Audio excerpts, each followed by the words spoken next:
নমস্কার। বৃষ্টি ভেজা সকালের শুভেচ্ছা জানিয়ে আজকের পর্বটি শুরু করছি। আশা করছি আপনারা সকলেই খুব ভালো আছেন আর আমিও খুব ভালো আছি। আর দেখুন না, ভোর থেকে নাগাড়ি বৃষ্টি হয়েই চলেছে। তো কী আর করা যাবে, তো সেই কারণে ভোর থেকে আমি ভিজে ভিজে সমস্ত কাজকর্ম করে নিলাম, বাসি কাজ সব করে নিলাম, নিয়ে এবার কাপড় জামা ছেড়ে এবার একটু বসেছি। তো চা খাবো সেই কারণে। তো তার আগে একটু আপনাদেরকে চারিদিকের পরিবেশটা একটু ঘুরিয়ে দেখাচ্ছি। আর দেখুন না, বৃষ্টিতে কীরকম রাস্তায় জলও জমে গিয়েছে।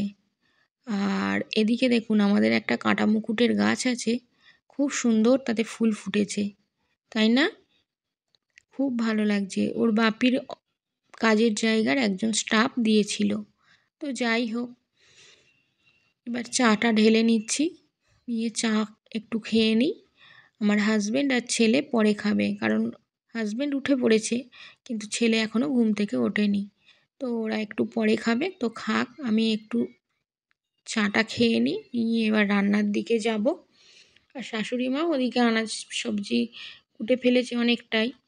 তো চলুন এবার রান্নার ঘরের দিকে যাই। এই দেখুন, এখানে লাউ পালং শাক হবে, তার জন্য শাক আর সবজিগুলো কাটা আছে। আর এখানে কপির তরকারির আলুটা সিদ্ধ করতে দেবো, তো তার জন্য কুকারে জল বসিয়ে দিয়েছি। আর বারান্দায় ফোনটা আনতে গিয়েছিলাম, তো তার জন্য আলুটা একটু ধরে ধরে গিয়েছে। আর কপিটাও ওখানে ভাপিয়ে রেখেছি। আর বেগুনগুলোও একটু নুন হলুদ তার সঙ্গে একটু সামান্য চিনি মিশিয়ে নিয়েছি। দেখবেন বেগুন ভাজার আগে নুন হলুদ আর তার সঙ্গে সামান্য যদি চিনি মিশিয়ে একটুখানি মাখিয়ে নেন, তাহলে দেখবেন বেগুন ভাজার তেল একদম কম লাগে। আর গ্যাসটাও সিম করে দিতে হবে, তাহলে একদম অল্প তেলে বেগুনগুলো সুন্দরভাবে ভাজা হয়ে যাবে। তো চলুন বেগুন ভাজাগুলো এবার আমি উঠিয়ে নিই।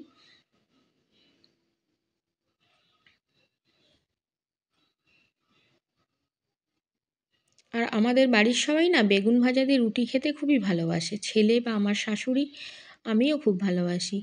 আর এদিকে তরকারিগুলো এক এক করে করে নিলাম, নিয়ে এবার তোমাদের দাদাভাইকে খেতে দিয়ে দিলাম। আর এদিকে টিফিনটাও গুছিয়ে দিলাম ওর। আর দেখো, সেই একভাবে অঝোর ধারায় হয়েই চলেছে। তো কলতলাটা তো আমার একেবারেই ফাঁকা, ছাওয়া নেই। তো এখানেই বসে বসে বাসন টাসন মাজবো, কী করা যাবে, বৃষ্টিতে ভিজে ভিজেই করতে হবে। তো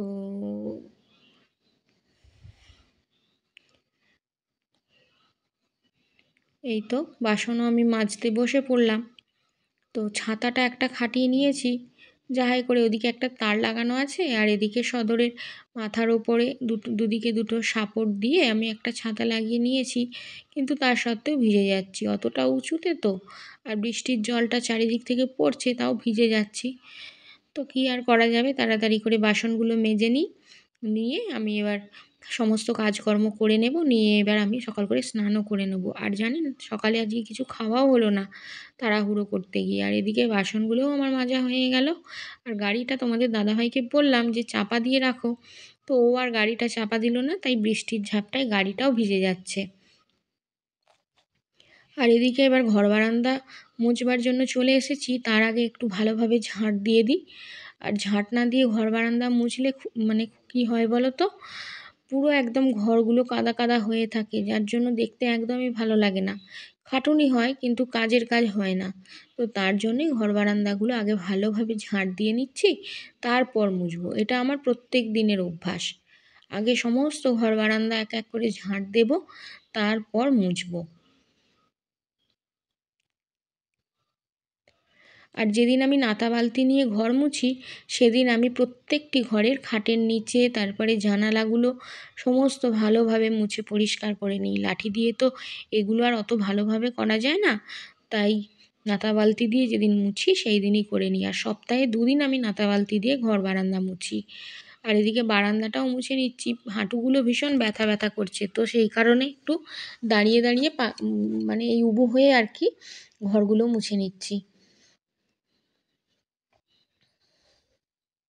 এতখানি বারান্দা মুছতেও অনেকটা সময় লাগে, তাই না বলো? হ্যালো ফ্রেন্ডস, এখন 12টা 25 মতো বাজে। আর সকাল থেকে তোমাদের সামনে আসতে পারিনি, প্রচুর ব্যস্ততার মধ্যে ছিলাম। এত বৃষ্টি হচ্ছে, সমস্ত বৃষ্টিতে ভিজে ভিজে কাজকর্ম করছি।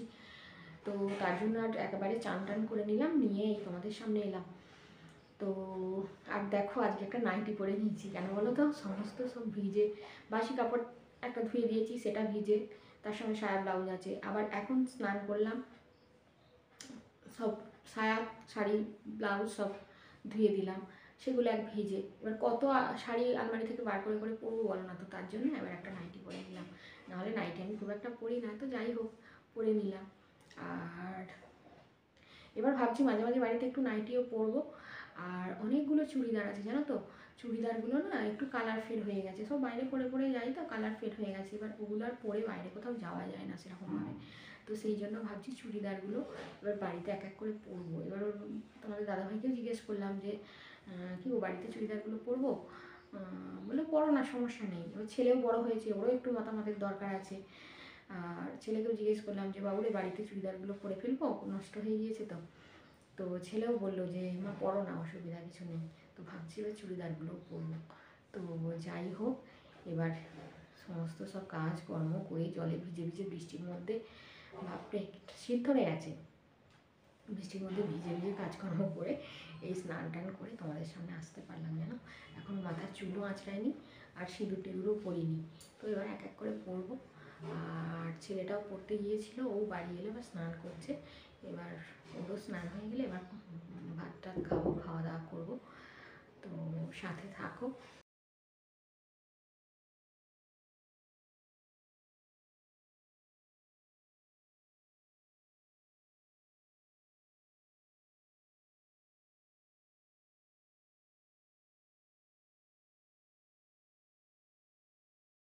হ্যালো ফ্রেন্ডস, এখন 3:10 আর এই তো চাদর টাদর মুড়ি দিয়ে গায়ে বসে পড়েছি। প্রচণ্ড ঠান্ডা ঠান্ডা লাগছে আজকে। আমার নাহলে এমনিতে খুব একটা শীত করে না, কিন্তু আজকে দেখছি প্রচণ্ড বৃষ্টি হচ্ছে না, তো তার জন্য প্রচণ্ড ঠান্ডা ঠান্ডা লাগছে আজকে। তো ওই জন্য চাদর টাদর গায়ে দিয়ে বসে পড়েছি। আর খাওয়া দাওয়া অনেকক্ষণ হয়ে গিয়েছে, ওই 1টার দিকে খাওয়া দাওয়া হয়ে গিয়েছে। কিন্তু আর এই বৃষ্টির মধ্যে না ঘুমও আসে না, খুব ঠান্ডা লাগবে, কম্বল গায়ে দিয়ে যদি ঘুমাই তাহলে খুব ঠান্ডা লাগবে আর উঠতে ইচ্ছা করবে না। তো সেই কারণে ঘুমাইনি, এই তো বসে আছি। আর এখন সময় হচ্ছে 3:10। তো কী করবো বলুন, এই বৃষ্টির মধ্যে তো কোথাও বাইরেও বেরোনো যাবে না। আর ছাদে একটু রোদ্দুরে যে গিয়ে বসি, রোদ্দুরও তো নেই। কিন্তু হ্যাঁ, ছাদে একবার যেতে হবে, কারণ কী বলুন তো, ওই একটু বৃষ্টিটা ধরে গিয়েছিল, তো তখন কি করেছি, ছাদে সমস্ত কাপড় জামাগুলো সব চালিয়ে দিয়ে এসেছিলাম। আর এবার বৃষ্টিও চলে এসেছে, আর তো যাইনি, কারণ বৃষ্টিতে ভিজলে আবার চান টান করা হয়ে গিয়েছে, বৃষ্টিতে ভিজলে বুঝতেই পারছেন আবার শরীর খারাপ করবে, আর ভিজেও যাব। তো সেই কারণে আর যাইনি। তো এবার বৃষ্টিটা একটু ধরুক, এখনও পড়েই যাচ্ছে হালকা হালকা, তো একটু ধরুক, ধরলে আবার গিয়ে ছাদে গিয়ে কাপড় জামাগুলো তুলে ভালো করে নিংড়ে তারপর ওই উপরের ঘরের ভিতরে দড়িতে দিয়ে আসতে হবে। আর সারাদিন একটুও রোদ্দুরও হয়নি, কিচ্ছু নয়, আর কাপড় জামা সমস্ত ভিজে হয়ে আছে, কী যে হবে জানি না। আর সবথেকে বড় কথা হচ্ছে কি বলুন তো, এই যে বৃষ্টিটা হচ্ছে না, এর জন্য চাষবাসেরও প্রচুর ক্ষতি। সমস্ত চারিদিকে ধান, সমস্ত মানুষের, আমাদের নেই, আমাদের না হয় চাষবাস কিছু নেই, কিন্তু যাদের চাষবাস আছে সমস্ত ধান চারিদিকে মানুষের হয়ে মানে খেতে খামারে হয়ে আছে। তারপরে আপনার আলু বসাই, মানে আলু চাষ যাদের আছে তারা এখনও আলু বসাতে পারেনি। আর সবথেকে বড় কথা হচ্ছে এখন আর বসাতেও পারবে না, কারণ এখন যা আকাশের মানে বৃষ্টিতে মাটি ভিজে গেছে, তো এত ভিজে মাটিতে তো আলু বসানো যাবে না। তো তার জন্য খুবই অসুবিধা। আর আমার বাবার বাড়িতেও চাষবাস আছে, বুঝতেই পারছেন, বাবাও প্রচণ্ড টেনশানের মধ্যে আছে। একটু আগে ফোন করেছিলাম, তাই বাবা মা দুজনেই বলছে যে মাঠে ধানও আছে, আবার কি হবে তা জানি না। এবার সবজি আনাজ চাষ করেছে, সবজি আনাজের জন্য একটু ভালো বৃষ্টিটা যে হচ্ছে, কিন্তু মেন হচ্ছে ধানের জন্য প্রচণ্ড ক্ষতি। আর আলু যারা চাষ করবে, বাবার বাড়িতে আলু চাষ হয় না, তো ধানটাই হয়, তো আর সবজি আনাজ লাগায়। আর তার জন্য যারা আলু চাষ করবে, আলু চাষেরও ক্ষতি। তো এমন মানে টাইমে বৃষ্টিটা হচ্ছে, বৃষ্টিটা যদি পৌষ মাস করে হতো, মানে আরও কিছুদিন 15-20 দিন পর হলে কোনো সমস্যা হতো না। ওতে তখন যদি বৃষ্টিটা হতো তাহলে এই চাষের পক্ষে সুবিধা হতো, আলুটা বসানো হয়ে যেত, বসানো হয়ে গেলে একটু বৃষ্টিটা পেলে বরঞ্চ ভালোই হতো, চাষের ক্ষেত্রে সুবিধা হতো। কিন্তু এখন যে বৃষ্টিটা হচ্ছে মানুষের শুধু ক্ষতি। আর এবছর তো আলুর দাম যা দেখছেন, কী যে হচ্ছে, মানুষের আলু কিনে খাওয়া আমাদের সমস্ত মানুষের। আর সামনের বছরে দেখুন না এরকম হলে আলুর দাম ওই একই রকম থাকবে, এর থেকেও বেশি হবে, তার তো কোনো ঠিক নেই। তো যাদের চাষ আছে তাদেরও চিন্তা, আর যাদের নেই তাদেরও চিন্তা, বুঝতেই তো পারছেন যা ওয়েদার কন্ডিশন চলছে, কি হবে এটাই চিন্তার বিষয়। তো আবার আসছি, পরে আপনাদের সঙ্গে কথা বলছি, এখন একটু শুই দেখি। আর এখন কি করব বলুন না, বৃষ্টির মধ্যে তো বাইরে বেরোনোই যাচ্ছে না, উঠানেও যে নামবো একটু তাও তো যাচ্ছে না, বৃষ্টিতে পুরো সমস্ত সব চারিদিক ভিজে হয়ে আছে। আবার রাত্রে খাবার দাবার তৈরি করতে হবে, সেটাও এখন থেকে চিন্তা হচ্ছে। আর আমার তো এঘর ওঘর করতে হয়, মানে উঠোনের ওদিকে হচ্ছে রান্নাঘর, এদিকে হচ্ছে আমার বড় ঘর, তো যার জন্য একটু অসুবিধা হয়ে যায়। রান্নাঘর যাওয়া আসা করাও তো একটা ব্যাপার আছে, ভিজে জল পায়ে মারিয়ে মারিয়ে, তো সেটাই চিন্তা লাগছে। হ্যালো ফ্রেন্ডস, এখন সময় 5টা 25, আর এই তো সন্ধ্যা টন্ধ্যা দিয়ে এখনও কাপড় পর্যন্ত মানে শাড়িটাও চেঞ্জ করিনি, তোমাদের সামনে চলে এলাম। সন্ধ্যা দিয়েছি অনেকক্ষণ, 5টা 10-15, এখন তো 5টা বাজলেই সন্ধ্যা হয়ে যায়, তো 5টা 10 নাগাদ সন্ধ্যা দিয়েছি। সন্ধ্যা দিয়ে তারপরে এবার ছেলেটা পড়তে গেল গোপীনাথপুর, ওদের যে স্কুলের স্যারের কাছে পড়ে, তো ওই স্যারের কাছে পড়তে গেল গোপীনাথপুরে। তো কিছু খাবে না, তো জোর করে 2টো বিস্কুট আর 1 গ্লাস জল খাইয়ে পাঠালাম জানো। আর সবথেকে বড় কথা হচ্ছে, আমি বারণই করেছিলাম যে আজকে যাস না বাবু, এত বৃষ্টি পড়ছে আর এই বৃষ্টির মধ্যে তোকে যেতে হয় না, তো শুনবেই না ও কথা। আর সবথেকে বড় কথা হচ্ছে, ও না পড়া বা স্কুল একদমই কামাই করতে চায় না, ও বালিতে পড়তে যায়। মনে করো আমাদের মধুসূদনপুর স্টেশন থেকে বালি হচ্ছে তোমার 10টা 11টা স্টেশন, তো এই বৃষ্টি মাথায় করে ওই বর্ষায়, সমস্ত বর্ষায় ও গেছে বালিতে পড়তে। ভাবো দেখি কত কষ্ট করে ছেলেটা আমার পড়াশোনার জন্য। ও পড়াশোনাকে একদমই অবহেলা করতে চায় না, সব সময় পড়া নিয়েই থাকে সারাদিন। তো যার জন্যই ওকে আমি কোনো কিছু বলিও না, কোনো কাজকর্ম, বাড়ির টুকটাক কাজ করে, এগুলো না করলে নয়। তো তাছাড়া আমি ওকে কোনো রকম কোনো বাইরের কোনো কাজ বা এই বাবু আমি ভিডিও করছি ক্যামেরা ধর বা কি, একদমই না। আমি নিজে যেটুকুনি পারি আমি সেটুকুনি তোমাদের সামনে দেখাই, স্ট্যান্ডে বসিয়ে বাই করে এইভাবেই করি। আর ওকে একদমই জড়াই না, কারণ ওর পড়াশোনাটাকে তো কেরিয়ার বলো, পড়াশোনাটা তো ওকে আগে চালিয়ে যেতে হবে। আর ও যেহেতু পড়াশোনা খুবই ভালো করে, স্কুলে কোনো দিন ফার্স্ট ছেড়ে ও সেকেন্ড হয়নি, নার্সারি থেকে আজ ক্লাস 10-এ পড়ছে, মাধ্যমিক দেবে, কোনো দিন ফার্স্ট ছেড়ে ও সেকেন্ড হয়নি। তো তার সেই পড়াশোনাটাকে তো চালিয়ে যেতে হবে, তাই না বলো। আর সবথেকে বড় কথা হচ্ছে, আমি বা ওর বাবা পড়াশোনার জন্য আমাদের যত কষ্টই হোক, কিন্তু আমরা কোনো দিন পড়াশোনার জন্য ওর কোনো রকম কোনো দিকে কোনো যে কিনে দেবো না বা কোনো কিছুর অভাব রাখবো, সেটা একদমই করি না।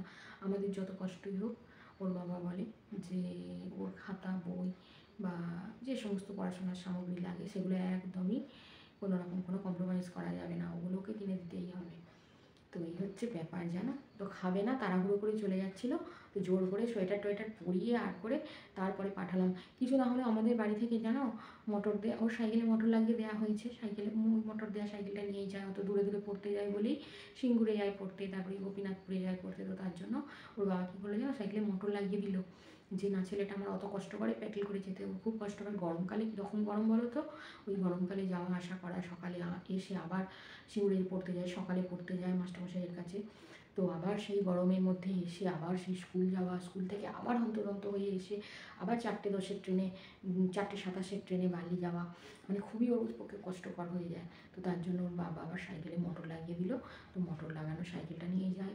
আর এই যে গোপীনাথপুর পড়তে গেল, মোটর লাগানো সাইকেলটায় তোমার মোটামুটি আধা ঘন্টার উপর সময় লেগে যায়, অনেকটা দূর আমাদের গ্রামটা পার হবে, তারপরে মধুসূদনপুর পার হবে, তারপরে কিঙ্গরবাটি পার হবে, তারপর গোপীনাথপুর, মানে 3টে 4টে গ্রাম পার হয়ে তারপর পড়তে যায়। তো যার জন্য ওর অনেকটাই কষ্ট হয়ে যায়। তো আজই বারণ করেছিলাম বৃষ্টি পড়ছে যাস না বাবু, শুনবেই না, ও চলে গেল পড়তে। তো আমি এবার যাই রুটি তরকারি করবো, ওর বাবাও এসে পড়বে, আর ওর বাবার আসতে এখন দেরি আছে একটু, তো তাও করে নিই। আর এবার রুটি তরকারি করে আবার এই বৃষ্টি বাদলার দিন ও হয়তো স্যারও হয়তো বেশিক্ষণ পড়াবেন না, ও চলে আসবে, তো সাথে থাকো। এবার রুটি তরকারি করতে যাবো, আবার পরে দেখা হচ্ছে তোমাদের সঙ্গে।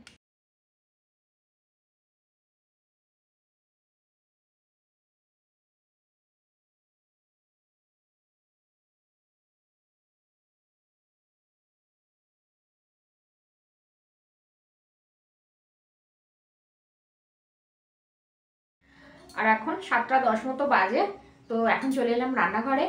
তো তরকারি করব, তার জন্য তো আলু কেটে নিলাম দেখলে, আর রুটি আর আলুর তরকারি হবে আজকে। আর এই তো এখানে দেখো না মটর কড়াই ভিজিয়ে রেখেছি, কিন্তু কি বলো তো মটর কড়াই আজকে আর ঘুগনি করবো বলে ভিজিয়েছি, কিন্তু আজকে আর ঘুগনি করবো না। কারণ কী বলো তো, ঘুগনি করলে না ওবেলার তরকারি আছে, ফুলকপির তরকারি আছে, তারপরে শাকের তরকারি আছে, বেগুন ভাজা আছে, এই সমস্ত তরকারিগুলো কেউ খাবে না। ওই ঘুগনিটাই খাওয়া হবে, সবাই এক খাবে, আর ওই তরকারিগুলো সব নষ্ট হবে। তো তার জন্য অল্প করে আলুর তরকারি করে নিচ্ছি, আর ওই সকালের সব তরকারি আছে ওই দিয়েই ম্যানেজ হয়ে যাবে। আর ঘুগনিটা কাল করব কারণ কালকে তো রবিবার আছে, তোমাদের দাদা ভাইয়ের ছুটি। তো ছেলের তো ছুটি নেই, ছেলের তো আবার কাল আরও বেশি চাপ, রবিবার। তো যাই হোক, কালকে ঘুগনিটা করবো, আজকে আর ঘুগনিটা করছি না।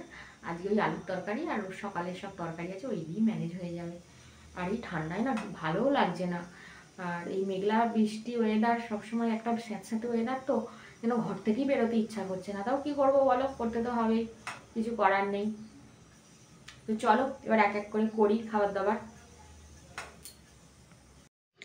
তরকারিটা আমি করে নিয়েছি, নিয়ে এবার আটাটা মেখে নিলাম, নিয়ে এবার গুচিগুলো এক এক করে কেটে নিচ্ছি। আর রুটি আজকে একটু বেশিই করলাম, তোমাদের দাদাভাই বললো যে একটু চা দিয়ে রুটি খাবে, তো সেই কারণে একটু বেশিই রুটি করলাম। আর আমারও খুব ভালো লাগে চা দিয়ে রুটি খেতে, তো তার জন্য একটু আটাটা বেশিই মেখে নিলাম। এই তো রুটি তরকারি হয়ে গেল। রুটি, সাদা আলুর তরকারি, এখানে আছে বেগুন ভাজা। এই পেঁপেটা একটু ফুটো হয়ে গেছে, তো তার জন্যই কড়াটা ঢাকা দিয়ে দিচ্ছি, না হলে এখানে প্রচুর ইঁদুরের উৎপাত, ইঁদুর এসে খেতে আরম্ভ করে দেবে। আর এখানে আছে তরকারি, ফুলকপি আলুর তরকারি, যেটা সকালে হয়েছিল। এই হবে রাতের খাওয়া দাওয়া। আর এখন করছি এই যে একটু চা বসিয়েছি, তো তোমাদের দাদাভাই ঠান্ডায় ভিজে এসে একটু চা খাবে, আবদার করলো, তাই একটু চা বসিয়ে দিলাম। তার সাথে আমিও বা বাদ যাবো কেন, তাই আমারও একটু জল নিয়ে নিলাম চায়ের। তো দুজনে এবার চা খাবো। আর আজকের পর্বটা এখানেই শেষ করছি, বেশি বড় করব না। সবাই ভালো থাকবেন, সুস্থ থাকবেন, সাবধানে থাকবেন। আর আজকের পর্বটি যদি আপনাদের ভালো লেগে থাকে তাহলে অবশ্যই একটা লাইক দিয়ে সাবস্ক্রাইব করে দেবেন। আর আজকের মতো আসছি, নমস্কার, শুভরাত্রি।